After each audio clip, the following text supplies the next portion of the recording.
She had built a reputation in the company that felt almost mythic. People whispered that Elara Moore was untouchable by choice, not because she was cold or arrogant, but because she carried herself with a quiet strength that left no room for careless intimacy. She was the kind of woman who smiled softly but kept her heart locked behind walls no one could see. And yet, on one rain-soaked evening, inside the highest floor of a glass tower overlooking the city, those walls would finally begin to crack. Elara had not always been this way.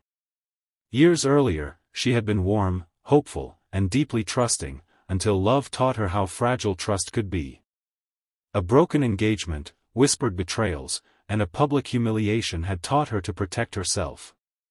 So when she joined Orion Dynamics, one of the most powerful tech firms in the country, she buried her emotions under professionalism and flawless performance. She became the company's most reliable strategist, admired by all, understood by none. At the top of Orion Dynamics stood Nathaniel Hale, the CEO, brilliant, reserved, and weighed down by expectations no one else could see. He was known for his decisive leadership and his icy calm in the boardroom, but behind closed doors, he carried the heavy loneliness that often shadows people at the top. He had noticed Elara long before she noticed him, not because of her beauty, though she was striking, but because of the way she listened, the way she seemed to see beyond titles and numbers. Their interactions had always been formal. Brief nods in the hallway, polite exchanges during meetings. Yet there was something unspoken between them, a quiet recognition, as if both of them sensed the other was hiding something fragile behind a polished surface. One late evening, when the building was almost empty and rain painted the windows with silver lines, Elara was called to Nathaniel's office. A critical deal was falling apart, and only she could fix it.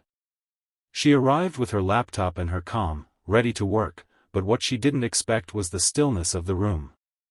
No assistants. No buzzing phones. Just the two of them, and a storm outside that felt strangely symbolic. As they worked side by side, tension hung in the air, not the awkward kind, but something softer, more human. Nathaniel broke the silence first. He spoke about the pressure of leadership, about how people saw him as unbreakable while he often felt anything but. Elara listened, truly listened, and something inside her stirred. No one ever spoke to her like that. No one trusted her with their fears. Without meaning to, she shared a piece of her own story, the heartbreak that had made her so guarded. Her voice trembled, and for the first time in years, she didn't hide it. Nathaniel didn't interrupt or try to fix her pain. He simply looked at her with empathy so genuine it felt like warmth after a long winter. That private moment didn't change the world outside, but it changed something deep within both of them. For Elara, it was the realization that not all vulnerability leads to loss. For Nathaniel, it was the discovery that even a powerful CEO could still connect, heart to heart, with someone who truly understood him. From that night on, their relationship slowly evolved. Not in dramatic leaps, but in gentle steps, shared coffees, late-night strategy talks, small smiles that lingered a second too long.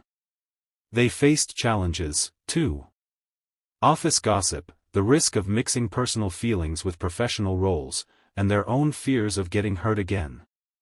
But instead of pulling away, they learned to talk through every doubt, building trust one honest conversation at a time. When the company faced one of its biggest crises, it was Elara's insight and Nathaniel's leadership that saved it. Standing together under pressure, they realized how strong they were, not just as professionals, but as people who had chosen to believe in each other. By the time the storm in their hearts had settled, Elara was no longer untouchable. She was still strong, still independent, but now her heart was open to something she had almost forgotten, love built on respect, understanding, and shared courage. Nathaniel, too, had found something he never expected, a partner who didn't see him as just a CEO, but as a man worthy of being loved. And so, in a world that often teaches us to build walls, their story became a quiet reminder that sometimes, the bravest thing you can do is let someone see the real you. Because when two guarded hearts finally meet, they don't weaken each other, they become something stronger together.